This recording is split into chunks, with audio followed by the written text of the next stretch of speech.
مساء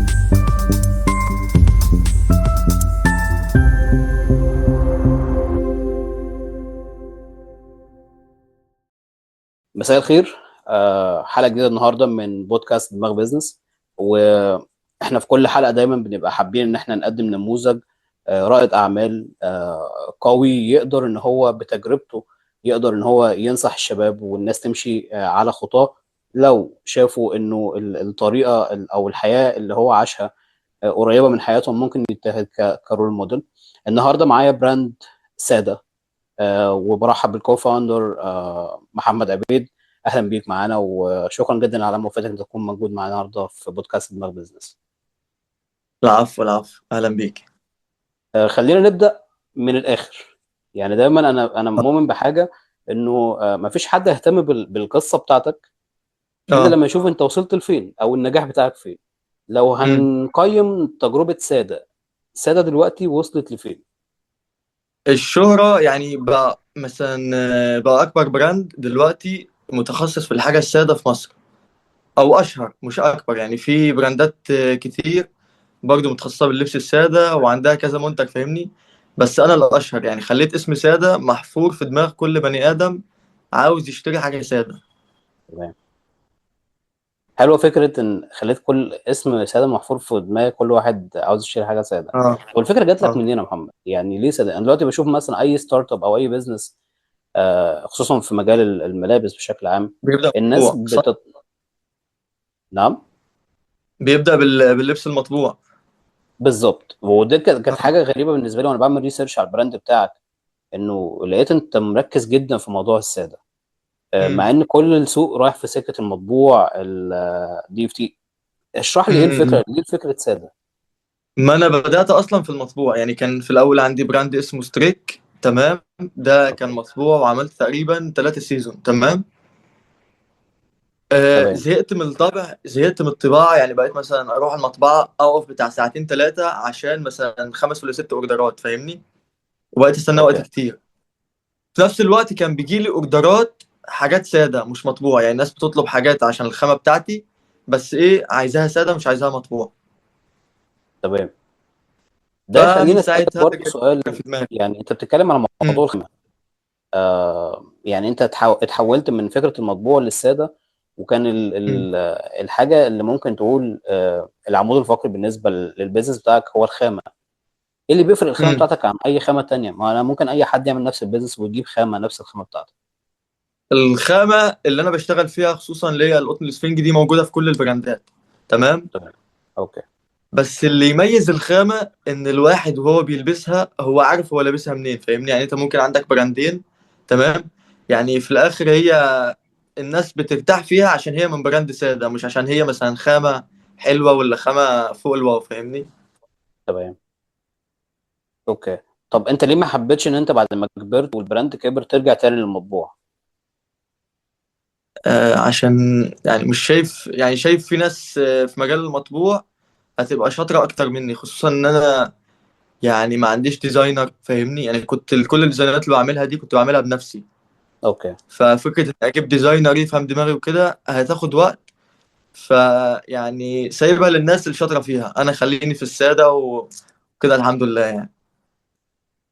تمام. انت يعني الفكره ان انت مركز بس، ده مخليه الناس زي ما انت قلت بتبقى حاسه ان هو أنا لابس براند محترم، خامه بالظبط. كويسه، كواليتي كويس.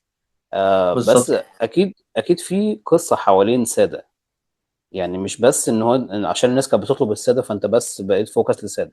هل في عندك قصه نقدر نقول انها دي قصه مرتبطه بساده؟ لانه فكره البراند لازم، مش لازم بس في الغالب تبقى في قصه مرتبطه بفكره البراند. هي في قصة مرتبطة بفكرة البراند، اللي هو أنا إزاي بدأت البراند من غير ولا جنيه. يعني أنا البراند سادة بادئه ب0 جنيه، يعني تقريبا بالظبط كنت دافع حوالي 500 ومستلفهم، تمام. اوكي. هو انا بادئ البراند مش بادئ تصنيع، يعني انا كنت بتعامل مع مصنع باخد منه يعني مثلا أنا دلوقتي طلب مني كذا بروح بجيبهم هم فاهمني. بتجيب يعني مش الاستوكات مصنع اللي موجوده من عندك. اوكي. بالظبط اه. فكره البراند اصلا اول سيشن عملته كله بالفوتوشوب، تمام. انا قلت لك كان عندي قبل كده براند اسمه ستريك، تمام. اه. طيب. البراند ده بعته لناس، كنت محتاج فلوس وكده فبعته لناس، والفلوس بتاعته صرفته تمام. ففضل عندي الصور اللي كنت مصورها في البراند ده، تمام. فاكيد مش هاخد هو الصور واروح منزلها. فعملت الصور ايه فوتوشوب، وخليت الموديل بدل ما هم لابسين تيشيرت عليه مطبوع، خليت التيشيرت سادة، حلو. ورفعت الصور وبتاع، وعملت فيديوهين. الفيديوهين اللي في الاول عملتهم، واحد جاب مليون، واحد جاب تقريبا نص مليون، اللي هو عملت اول براند سادة في مصر. ما فشفت شاء الله. الناس حبت الفكرة. ناس كتير بتقول اخيرا حد فكر بره الصندوق وكده. فخلاص انا من ساعتها مسكت في فكرة سادة، وبقيت اصنع سادة، وبقت حياتي كلها سادة. اصلا انا بقيت البس سادة يعني. تمام.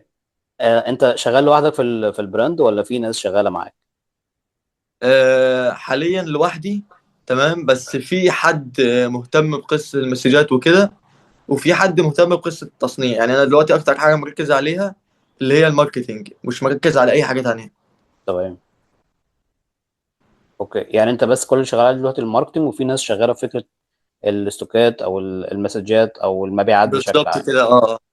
في ناس اوكي. شغالة معايا في الموضوع ده، انا ماسك اكتر حاجة الماركتينج. تمام. انت بقالك قد ايه في الماركت يا محمد؟ لا، انا بتكلم على ساده دلوقتي. سادة بقى لها سنة وثلاث شهور، يعني هي بدأت تقريبا 2024 شهر 7. تمام. مش هكلمك في مبيعات لان المبيعات دي حاجه تخص الشركه اكيد. بس هكلمك إيه اللي بتفكر فيه بعد كده؟ يعني هل هتكمل على نفس المنوال بس مركز في حاجه معينه؟ اه برضو يعني انت دلوقتي بتقول انت مركز في الماركتنج بشكل كبير. اه اكيد البيزنس بيكبر وانت بقالك سنه وشويه في اكيد الماركت. اكيد اه. ايه البلان بتاعتك بعد كده؟ البلان بتاعتي بعد كده ان يبقى في محل السادة تمام موجود في السوق، تمام. وما يبقاش يعني ما يبقاش بس مثلا هدوم، فاهمني؟ تبقى اي حاجة اوكي. متعلقة بالحاجة السادة، مثلا تمام. شنط سفر، هدوم، اي حاجة ممكن تتخيلها ليها علاقة بالسادة، فاهمني؟ بعيدا عن اي حاجة مطبوعة. اوكي. كنت ده برضو كان سؤال عندي، ليه بس ملابس؟ يعني ليه ما فكرتش في حاجه تانية؟ بالظبط. لا لا، فكرت في حاجات كتير، بس دلوقتي لما اركز في كذا حاجة هضيع، فاهمني؟ اوكي. فدلوقتي مركز في الملابس بس، وقريب يعني لما يبقى في محل واحدة واحدة ندخله منتجات جديدة وكده. تمام. انت لو هنتكلم على الماركت بتاع ساده، هل هو متمركز بس في مناطق معينه ولا نقدر نقول ان هو مغطي مصر كلها؟ لا لا، مغطي مصر كلها. اوكي. يعني سمي لي كده المحافظات اللي انت ممكن تتعامل فيها او ليك كاستمرز موجودين فيها. أكتر محافظات بعيدا عن القاهرة والجيزة، عندك القليوبية اوكي. كتير.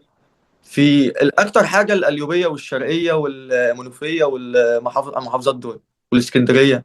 تمام. لو مم. هتصنف او هتدي زي رقم كده من 10 لحجم مم. لحجم السوق بتاع سادة دلوقتي او قوة سادة في السوق، تديها مم. كم من 10؟ لو أنا رجعت زي الأول أصور فيديوهات وكده وأهتم في البراند بشكل كبير، 10 من 10. إنما دلوقتي 7، عشان اوكي. يعني أحاول أظبط كذا حاجة بعيدا بقى عن الشغل وكده. يعني ضيع شويتين. تمام. طب انت اه اللي انا فهمته منك ان انت بتتعامل مع مصانع وبتجيب منهم الاستوكات بتشتغل بيها. هل انت فكرت اه. انت تصنع ولا انت حاليا برضو لسه مكمل على فكرة الاستوكات بتشتريها منهم؟ لا لا، انا دلوقتي بصنع، بس مش انا اللي هو اللي معايا اللي بيصنع، فاهمني؟ اه تمام. اه يعني انت ليك ديزاين معين او ليك ستايل معين انت بدأت تدخله معاك في الماركت دلوقتي؟ بالظبط اه. شويه شويه ان شاء الله هيخش، خصوصا على الصيف الناس هتبقى يعني حاسس ان في فرق. تمام. مم. خليني اسالك حاجه مهمه، في اي براند بيبقى فيه هيرو، بيبقى فيه حاجه مم. كده بيتقال هي دي الهيرو بتاع البراند ده. القطعه دي من يوم ما اشتريتها او من يوم ما عملتها وهي مم. بتسمع جامد مثلا في السوق. ايه القطعه اللي انت مم. شايف انها قريبه فعلا من الحته دي؟ قصدك القطعه اللي هي مثلا انجح قطعه في البراند؟ بالظبط. بصراحه ما فيش، كله يعني تمام، كله، ما يعني فيش كله قطعه ستيبل كله عملتها. واحد. اه كله كل واحد. طب انت ما بتسعاش ان يبقى عندك هيرو للبراند، حاجه لما تتشاف اه دي ساده؟ اكيد ما دي الخطة اللي شغال عليها بعد كده، ما يبقاش الحاجة مختصة على لون واحد، فاهمني؟ يعني مثلا اوكي. عادي يبقى قطعة زي دي يبقى فيها 3 ألوان، تمام. انت بس بدات تبقى سادة البراند. برضه. يعني اتفضل. بقول لك تبقى سادة برضه بعيدا عن الطباعة، بس يبقى فيها أكتر من لون قماش. اوكي. والديزاين هيبقى خاص بساده بس. مظبوط، اوكي. انت وانت شغال في البراند حاليا، انت دلوقتي بنتكلم على منطقه، انت يعتبر انت بتقول 7 من 10، ده رقم كويس جدا على فكره. امم وان انت تبص البراند بتاعك ان هو مش 10 من 10، معنى كده ان انت مركز جدا مع البراند وناوي ان انت تنقل البراند في حته تانيه، وبحييك على حاجه زي كده وربنا يوفقك مم. فيها يا رب. بس كنت حابب اسالك، في الرحله دي على مدار سنه وقبليها كان في براند تاني، اكيد مم. في صعوبات كتيره جدا قابلتك. ناس قللت من اللي انت بتعمله، مشاكل في التصنيع، مشاكل في ان انت تجيب بضاعتك من سبلاير معين. احكي لي مم. كده ايه اللي كان الحاجات اللي هي تحس ان هو لما وقفتك او لما عملت لك مشاكل في الرحله، حسيت ان هو انا زهقت. مشاكل مفيش بصراحة. يعني الدنيا يعني كانت أكدب ماشيه عليك ستيبل، لو ما قلت كانش لك فيها اي في، مشكله. مفيش ولا أي مشكلة الحمد لله. هو بس في مشكلة واحدة، السيزون الصيفي ده اللي فات، يعني كانت الدنيا ماشية كويسة وكده، فجيت سافرت سوريا، تمام، قعدت هناك 20 يوم، وكان تمام. في أزمة ما بين إيران وإسرائيل وكده، اه. فالسفر اتأخر كمان 20 يوم. وأنا كان المفروض إن أخلي حد يشتغل مكاني، فما فيش حد يشتغل مكاني، اوكي. فالبراند وقف لمدة شهر ونص.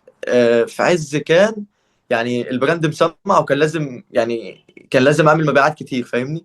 فالبراند وقف لمدة المصداقيه شهر. دايما بتيجي من تلبيه طلبات العميل، لو العميل اتاخر عليه الاوردر عمره ما هيصدق في المصداقيه بتاعت البراند تاني. أيوه، فاحنا البراند بتاعنا تقريبا وقف شهر ونص مش بنبيع، وجبناها بقى في حتة إن ريستوك وكده، يعني الدنيا مشيت. تمام. م- المحيط او الكوميونتي او المجتمع اللي حواليك، م- آه، لو هنقول ساعدك في م. ان انت تحقق مبيعات وتعمل براند قوي، مين اللي يجي في بالك او موقف يجي في بالك تقول الموقف ده ساعدني او البني ادم ده ساعدني ان انا انجح؟ مفيش، هو واحد بس اللي هو أبويا، يعني في البداية. ربنا يخليه لك يا رب.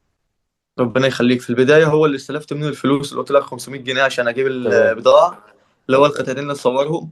وبعد كده لما بقى يطلب مني اوردرات، مثلا يطلب مني اوردرات مثلا ب 10000 جنيه، ما كانش معايا فلوس، مم.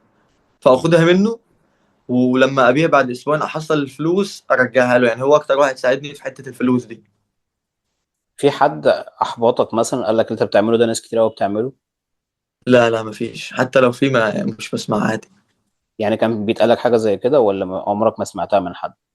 لا عادي، ممكن كانت تتقال في الكومنتات، بس انا واحد اوكي. اصلا يعني انا بادئ الشغل بتاع الهدوم ده بادئه من على فرش في الشارع، فاهمني؟ تمام. يعني انت فاهم وساعتها اصلا في يعني الصنعه من بدري قوي يعني. بادئ 2022 كنت على فرش، وكنت ساعتها ثالثه ثانوي، وابويا اصلا ابويا عنده شركه، اللي هو ليه انت ما رحتش اشتغلت مع ابوك، نزلت في فرش في الشارع وبتاع، فاللي هو خلاص انا عايز اعمل حاجه لوحدي. فمن ساعتها يعني ما فيش اي كلام ممكن ياثر معاك، فطالما عدت الفتره دي. لو في حد حابب ان هو يعمل براند دلوقتي، انت شايف اصلا السوق دلوقتي بقى مليان ستارت اب اه وبزنس، ديزاين وفاشن وهوديز، الموضوع اه بقى كتير جدا. لو حد حابب ان هو يبدا او يعمل حاجه زي كده، تنصحه بايه؟ انصحه ما يبداش والله. انصحه طب ما ليه بقى؟ يبداش غير لو كان هو مستعد من كل ناحيه، من ناحيه ان هو يطلع في وشه اول حاجه على السوشيال ميديا، يصور فيديوهات، الفيديو اللي يعمله يبقى احسن من كل الفيديوهات الموجوده، فاهمني؟ تمام. يعرف يوصل للناس. يعني مثلا دلوقتي انا في صحاب كتير ليا عايزين يبداوا، بيقولوا لي احنا خلصنا كل حاجه وجبنا خامات ومش عارف ايه وكل حاجه. طب اقول لهم طب ماشي، انت عامل منتج كويس، الناس هتشوفه ازاي؟ بيقولوا لي مش تمام. عارف. فدي مشكله، ان الواحد يعمل حاجه ما تتشافش، دي اكبر مشكله. يعني انت اللي تقصده بكلامك موضوع ان انا اقدر على المنافسه، اقدر ان انا اوصل حاجتي للعميل. لو مش اه هقدر اعمل كده ما ابداش. لا ما تبداش. طب هل هي مثلا المصلحه نفسها البيزنس نفسه مجدي؟ يعني ممكن حد يبدا فيه ويشتغل وينجح؟ اه ولا عادي عشان بقى ده. زحمه بقى الموضوع صعب؟ لا لا، دي مصر فيها 110 مليون، يعني انت لو وصلت ال1000 عميل بتبيع لهم كل سيزون، انت كده في حتة تانية لو 1000 بس. تمام. اه. انت حاليا انت بتجيب من مصنع وبتصنع، يعني انت بتصنع الديزاينات م- بتاعتك. م. نقدر نقول امتى او بعد قد ايه ممكن محمد عبيد ممكن يعمل له مصنع خاص بيه ويبدأ ان هو يصنع للغير برضه؟ يعني مش عارف، بس مش اقل من 3 4 سنين، عشان لغايه دلوقتي انا مش راسم خطه في بالي ان انا اكمل في اه مصر، فاهم؟ عشان انا اصلا تمام. سوري، فاهمني؟ اه تمام. ف فالدنيا دلوقتي كلها متحول، يعني ارجع سوريا افضل هنا اشتغل هنا وانزل هناك، فاهمني؟ افتح شغل هناك ولا هنا. فلسه الدنيا عندي يعني متلخبطه شويتين. بس انت على اي اساس قلت 3 4 سنين؟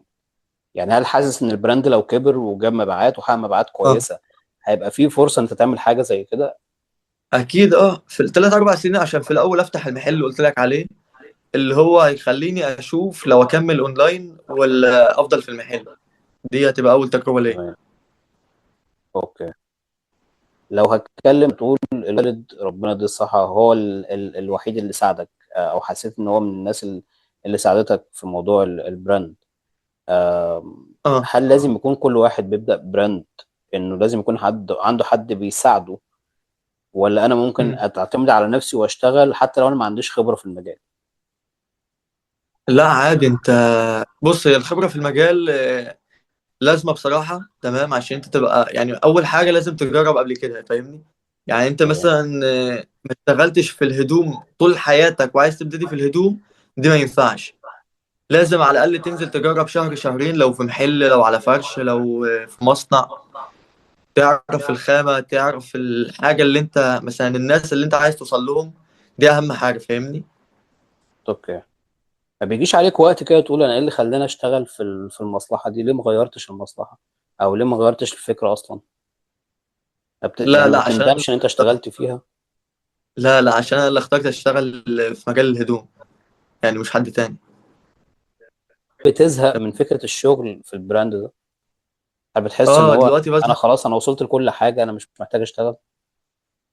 بزهق في حتة واحدة، ان انا بشتغل من البيت. يعني انا واحد بحب اقابل ناس، اشوف ناس، اتعامل مع ناس، فاهمني؟ مم. فالحاجة الوحيدة اللي ممكن تفرق معايا لو فتحت محل هتبقى بداية جديدة لسنة، فاهمني؟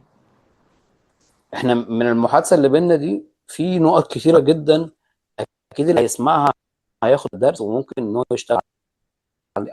بس ايه الخطوة او اول حاجة ممكن اي بني ادم او اي شاب بيسمعنا دلوقتي ممكن ياخدها منك كنصيحة عشان يبدأ يشتغل في البيزنس بتاعه؟ يصور كل حاجة بيعملها، يعني كل حاجة بيعملها يصورها، يوثقها للناس، فاهمني؟ تمام. يعني دي اول خطوة ممكن اي حد يعملها ان هو يوصل للناس حتى من قبل ما يعمل براند؟ دي أول خطوة، لازم الناس تعرف أنت مين وبتبيع إيه، وإيه المنتج اللي عندك عشان تشتريه. يعني مثلا دلوقتي أنا عندي منتج، واحد تاني عنده نفس المنتج، أنا بصور كتير، هو مش بيصور، أكيد الناس مش هتشتري منه. الناس اكيد. بتشوفني أنا، فاهمني؟ هل الفيديوهات اللي انت بتعملها بتبقى مدفوعة او الناس بتوصل لها ازاي؟ ده سؤال برضو الناس كتير قوي لا بتسأله بيبقى ريتش نفسها. طبيعي. الناس هتوصل لي ازاي؟ الريتش هيوصل لي ازاي؟ أنا لغاية دلوقتي يعني الحمد لله مش دافع ولا جنيه واحد على أي إعلان ممول. ما بعملش أصلا، ما بعرفش إزاي بيتعمل. مم. طب كله ريتش ازاي طبيعي. الناس بتوصل لك؟ ازاي الناس بتوصل لي؟ بتشوف الفيديو، تمام. هي خلاص يعني. زمان ازاي الناس بتوصل لي؟ آه في فكرة فيديو حلوة اتعملت، تمام. يعني في الاخر توفيق من ربنا، فاهمني؟ يعني ممكن انا اعمل فيديو، اكيد ممكن طبعا. واحد تاني يعمل فيديو، هو اكيد يتشير طبعا. وانا ما اتشيرش، فانت لازم تحاول كتير. لكن انت فكره ان انت تدفع على فيديوهات او تخلي الفيديو مدفوع دي مش موجوده في فكره البيزنس بتاعك يعني؟ لا لا، ومش بحبها، مش بحب مثلا ان انا الواحد عشان يشوفني افضل ادفع فلوس، فاهمني؟ هل عندك فكره انه، يعني انا سالتك من شويه على موضوع ان انت هل بتفكر انت تعمل مصنع وتصنع لغير؟ خليني اسالك مم. سؤال بس بخصوص البراند نفسه. هل عندك فكره انه في يوم من الايام ساده يبقى براند عالمي بيصدر للخليج او اه، لاي دوله بشكل عام؟ هل اكيد اشتغلت اكيد ان او شاء او ايه الله. اللي انت بتعمله دلوقتي عشان توصل للحلم ده؟ مفيش، انا دلوقتي ان شاء الله رايح السعوديه كمان كام شهر. ان شاء الله هاخد معايا عينات معايا، محلات بقى اوراق وكده، واصلا في واحد بيتعامل معايا هناك، يعني طالب كميه ساده شتوي. فان شاء الله يفضل بس كام حاجه ويبعت لي اول دفعه واشحنها له على طول هناك. يعني عندي خبره في الحاجات دي. نقدر نقول ان انت عندك هدف وعندك فكره وعندك مم. وقت وعندك شغف بالحاجه اللي انت بتعملها. هل ده اكيد، كافي اه. عشان انجح البراند بتاعي، ولا او ده يعني اقل حاجه ممكن ابدا بيها عشان انجح براند؟ اكتر حاجه ممكن تنجح البراند هو الشغف. لو الشغف مات خلاص كل حاجه راحت. انما لو عندك شغف تجاه الحاجه انت هتفضل تحاول. دي انا ليه بسالك سؤال زي كده؟ لان احنا حاليا في القناه بتاعتنا احنا عاملين بودكاست او سلسله لرياده الاعمال للشباب. دايما بنتكلم مم. عن موضوع الشغف، لانه اغلب الناس بتمشي طول الطريق ويجي في وقت معين الشغف بتاعه زي ما انت قلت بيموت او بيقل، فيبدا بيضيع واحده واحده الحلم اللي هو كان بيسعى له. مم. ده كان سبب ان انا بسالك السؤال. مم. خليني اسالك سؤال هو تقليدي بالنسبه لنا في مم. البودكاست ده. لو هتلخص ال ال القصه اللي انت عامله والبراند اللي وصل للناس ده كله، لو هتلخصه في كلمه واحده. البراند كله. القصه كلها، الرحله بتاعتك كلها لحد دلوقتي، لو هتلخصها في كلمه واحده يتقال عليها ايه؟ توفيق. توفيق. ربنا يوفقك يا محمد. انا مبسوط جدا ان انت كنت معانا النهارده، و... وكان هدفي انه الناس فعلا تشوف حاجه او مثال حي موجود معانا، عايش مم. معانا من نفس اللي بيسموها يعني بيعافر وبيسعى علشان مم. يوصل لحلم هو بيحققه. انا بتمنى لك التوفيق وبشكرك جدا ان انت كنت معايا النهارده. وان شاء الله المره الجايه وانا بعمل معاك بودكاست تبقى البراند بتاعك موجود في اوروبا والخليج باذن الله. شكرا ليكم، واعتقد ان النهارده انا استفدت لان شفت مثال حي قدامي. واتمنى ان كل الناس بتسمعنا النهارده تستفيد لانه محمد كلمنا النهارده على حاجات اكتوال عايشه معاه، حاجات شافها واحنا كلنا بنشوفها في كل حته. فبتمنى التوفيق لكل الجميع، واشوفكم الحلقه الجايه ان شاء الله. السلام عليكم.